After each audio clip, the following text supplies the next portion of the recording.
Hello everyone, and welcome to this episode of our podcast mini-series Getting to Better Together, which is sponsored by the Centre for International Development, Social Entrepreneurship and Leadership at the University of the Sunshine Coast and supported by Noosa Radio FM 101.3.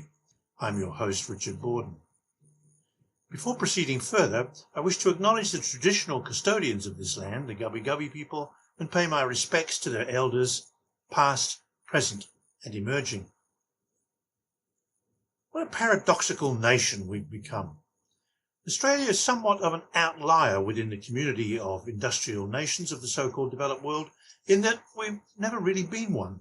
An industrial nation, that is. We've never really built our economy on a foundation of manufacturing or technology or even processing industries. Our factories have never been the dominant places of employment for our workforce, for instance, or the major sector as contributor to our exports. Our youth have rarely been attracted to the opportunities in technology and engineering that an industrial economy potentially presents, yet here we are in a high-tech world. Have we missed out? It's as if we've jumped from the primary industries of agriculture and forestry and mining to focus essentially on tertiary or service industries, health and education, tourism, without bothering too much with secondary industries of manufacturing and processing, technology and engineering. The service industries now provide virtually 4 jobs out of every 5. But will that continue into the future? A quick glance at the top 10 exports from primary and secondary industries in this country in comparison to other industrial nations is telling in this regard. USA, for instance, in the top 5 or 6 export contributors range from pharmaceuticals, industrial machines, semiconductors, petroleum products, passenger cars, vehicle parts and accessories, electrical apparatus, medical equipment. The only one really of the primary industries in there is crude oil. The United Kingdom is somewhat similar stories. Mechanical machinery, cars, electrical machinery, pharmaceuticals, medical apparatus, aircraft and spacecraft, and again with crude oil being the only exception. And finally Canada, a country we like to believe is somewhat similar to us. Number 1, machinery, including computers. Number 2, vehicles. Then electrical machinery. Once again, mineral fuels and so on. If you look at our top 10, ores, mineral fuels, gems and precious metals, meat, cereals, inorganic chemicals, and so on. Why do we lag so? Is it a matter of lack of technological innovation or of entrepreneurship or of venture capital or even of motivation? Are we too comfortable with the lifestyles that the primary and secondary sectors contribute? And they continue to provide for us. Are we happy with that? Most fundamentally, have our educational institutions at all levels failed to focus sufficiently on science and technology and on engineering and mathematics to encourage our young people to seek opportunities in secondary industries? Why does it even matter? Why shouldn't we just keep on keeping on the way we are and let the other industrial nations do all the heavy lifting? To help us work our way through these vital matters, it's my great pleasure to welcome Tony Richardson back to our podcast series to share the knowledge and insights that he's gained through his long experience as an educator here as well as overseas. Welcome back, Tony. Thank you, Richard. A very, very interesting introduction there.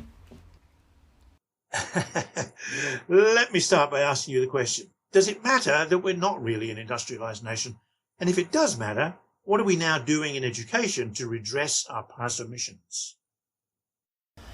Well, I guess to answer that question, I would suggest that first of all we need to say to ourselves that we need to move beyond being an industrialised nation. And the second one with regards to education is that there needs to be a greater focus on giving students a vision for the future in relation to science, technology, engineering, maths, but also to, as we've spoken previously, about the inclusion of the arts. So in terms of motivating young people, where would you start? I think that probably the biggest challenge that we have, and this is my perspective, is that there hasn't been a great deal of government vision. We haven't had very many visionaries in government, I suppose, is the word I'd use, to try and structure a pathway for businesses, educational institutions to have some sort of direction or focus to move towards when it comes to moving towards industries that focus on technology. I would suggest that, as you were saying in your introduction, that possibly that we have relied too much on, I suppose the expression Australians, she's right, mate, don't worry about it. Unfortunately, that's coming to roost now, and that there needs to be a greater emphasis by government, first of all, to give people the capacity and provide them with a vision for the future, which does incorporate the development of technologies that you spoke about, and that in turn is able to then filter through to businesses and education systems so that people in those organisations have a better future and a better understanding of where we're heading, and they can be a part of that as opposed to try and figure it out themselves. So someone like Barry Jones of way back when, he had a vision. He had a very clear idea of the role of science and technology and engineering and maths in society. And for a while there, the government seemed indeed to increase motivation and opportunities for young people, but that seems to have dropped off. Yeah, I think that the challenge is that we grab onto things. There's a Professor Dinham in 2012 made a comment about this idea of cherry picking from other nations, other countries, and trying to impact on our education system. And I think that the challenge that we have is that we tend to look too much outwardly, and we need to start looking inwardly. And in order to look inwardly, we need to start looking at how we can develop the industries that are necessary for our children, my children, your children, to be able to move into a world that's changing, and is changing beyond the realms of beyond the realms of people's understanding. Like we in the 1950s, 1960s, everything was very regimented. I mean, we know that our education system is based on an industrial model, 200 years old. It's a linear approach. All of this now is changing, and all of this is having an impact on industries. And so how can we as a society move ahead and look at where we are going in relation to making a better world for ourselves by utilising the skills that we have in this country and being able to give people the vision and the opportunity to move forward with those ideas and concepts? So it's not just a matter of changing the school curriculum in terms of greater emphasis on the biophysical sciences, but it's actually changing a whole culture. Yeah, that's correct. I've been very fortunate the last couple of days. I spoke with an educationalist who has given some presentations in Queensland, and is someone that's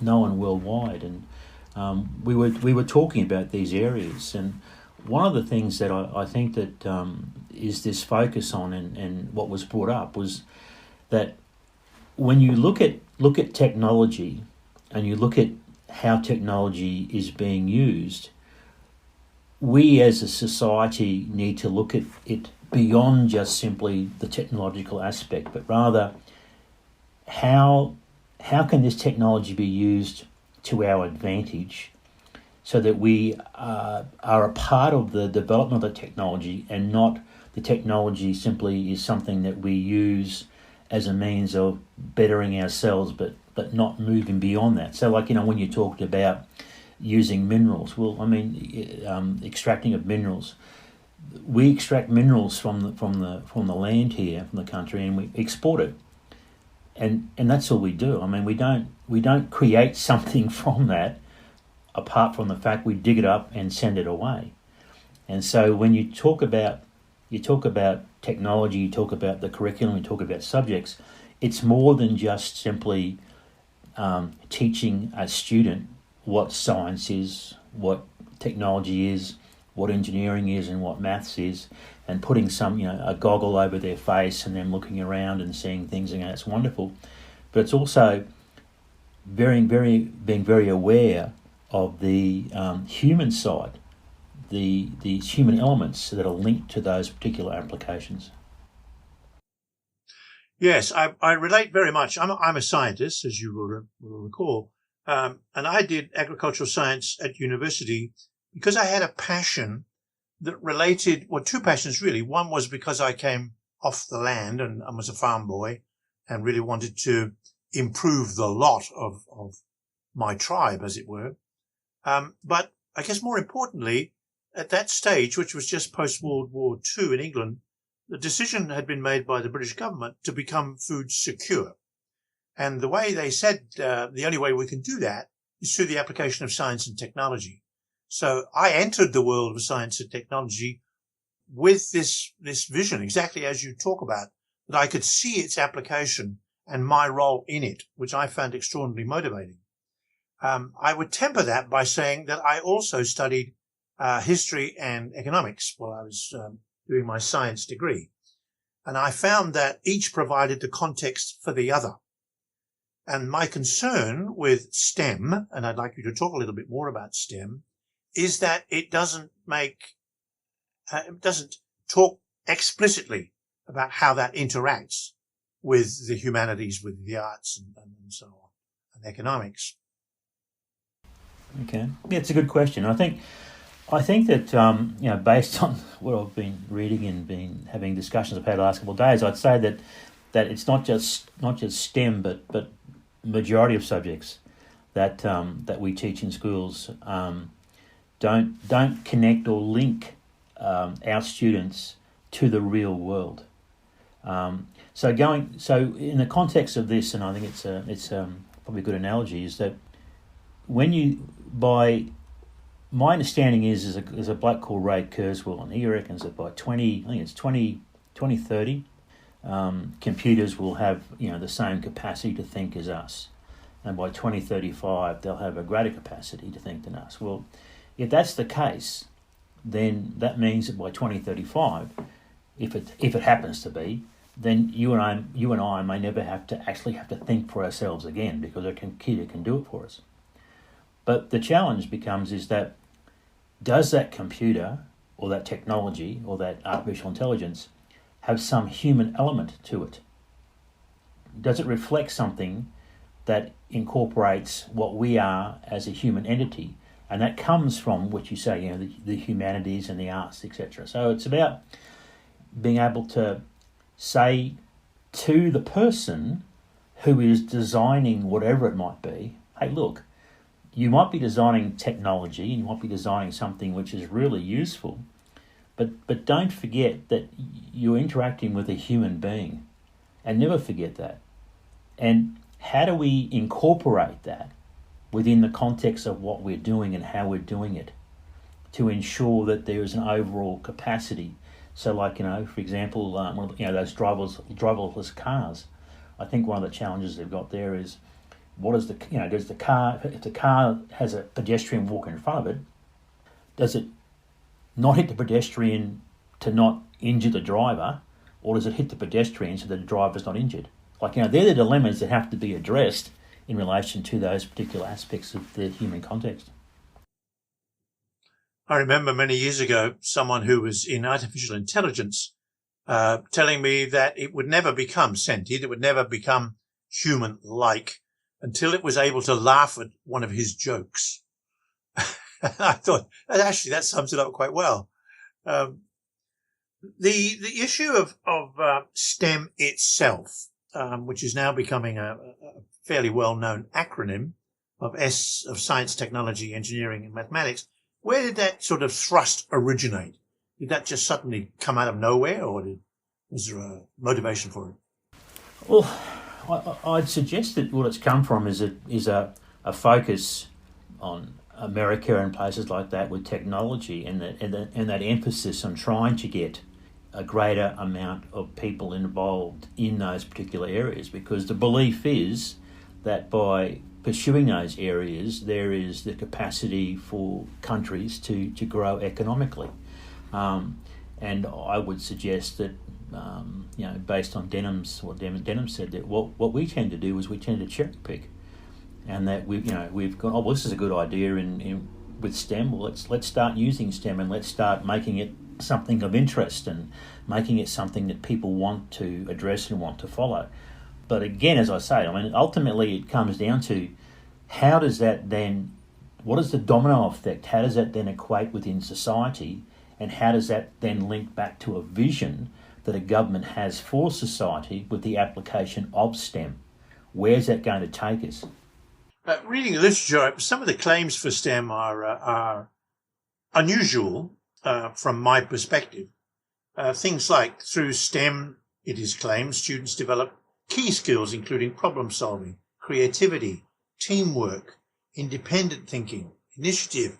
They're not the sort of things that I would normally associate with words like science, technology, engineering, and maths. So what's the basis of a claim like that? I think that those particular, that STEM does allow for those sorts of things to happen, that it does allow for the areas of collaboration and those sorts of areas, because what you do is that you structure what you're doing to incorporate elements of of group work, or you incorporate elements that allow people to explore ideas. Like my understanding was that with respect to, say, for example, Apollo 13, when those astronauts had that challenge in space and they had difficulties, it wasn't just one engineer that thought about the solution. My understanding is that what NASA did was they got their best engineers, they put them all in one room, and they said to them, look, you've got 24 hours or 48 hours to find a solution to this problem.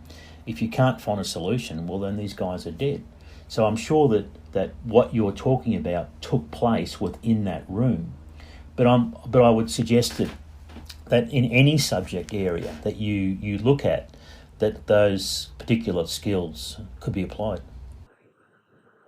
Well, I guess that's exactly my point, that in terms of designing curriculum, there is a danger, it seems to me, that the four disciplines are taken as four disciplines, and that rather than seeing this as a wonderful challenge to actually create, if you like, cross-disciplinary education, that we will slip back into the way it has always been. It's easier to teach.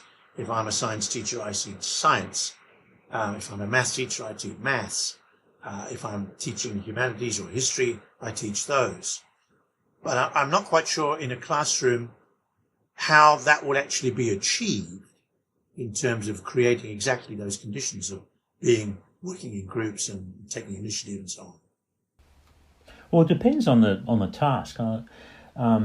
Many years ago, I was fortunate enough to have gone to the States, and I went to Stanford University, and from there I went to Minnesota, and I spoke to a professor of education at Minnesota University, and they were talking, this is back in 2007, and they were talking about these concepts of producing projects, exactly what you're talking about, with students in schools, whereby it was a cross-pollination of subject areas. So you might have, for argument's sake, English and geography and chemistry and a bit of history, etc. And what it was about was that the school, with regards to the assessment task, would focus on an assessment task that was real world, real life. And the example that this person gave to me was looking at trying to create the capacity or technology to put a person on Mars, and then put that to the students. And it would require more than just simply doing some maths. It would report writing, chemistry, like a lot of factors. And then once that had been done, it would be marked, but then it would be sent off to NASA. It would be sent off to the European Space Administration. At that time, it would have been sent off to the Russian people too, to give them some insight into how these young people thought, and the possibility of something that they had thought about might be something that these people hadn't thought about. So it creates a very positive link between what they had done and what the outcome would be. That was 2007. What happened? Yeah. I don't know. I lost contact with the lady, and obviously, I would say that based on where we are at the moment, from that hasn't been something which has been pursued.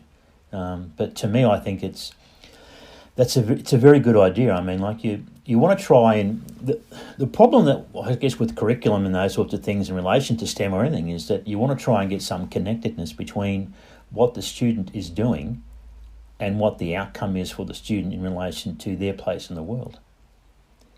It's a bigger picture than just simply teaching someone, STEM. And I think you and I both agree on that, Yeah, we do. I see there are some attempts to put an A in STEM to make it STEAM, where A stands for the arts. I would be greatly in favour of that in the context of everything we've just been saying. But that seems to me the education of the whole person, rather than simply focusing in on what essentially are instrumental ways of knowing. Yeah, that's very true. I mean, like, again, I think that what we tend to do in schools is that we tend to put people in boxes. So you're a humanities person. You don't like maths, you don't like science, you don't like chemistry, or you're a science person, but unfortunately, you're a science person, you don't like English. To have people that are able to move between both areas, I think is not something which is quite common. So, like in your case, I'd suggest that someone that does the sciences and then has an interest in history is not a commonality that people would normally come across. So I think that for some reason, as you said, for some reason you gain an interest or gain an interest in this particular aspect of history, and why? I mean, like, that's the thing. Like, creativity. You have to be creative in order to be able to think of something. So, like, creativity is something which can be spontaneous, or it can be something that is developed over a period of time. But you need to be able to have that spark, that creative desire to be able to change something in order to be able to produce something that can then create that change. People just don't, I'm assuming that people just don't make change for the sake of change. You know what I mean? It's done for a reason. And there are reasons behind it. I think one of the reasons for it is that people have this sense of creativity.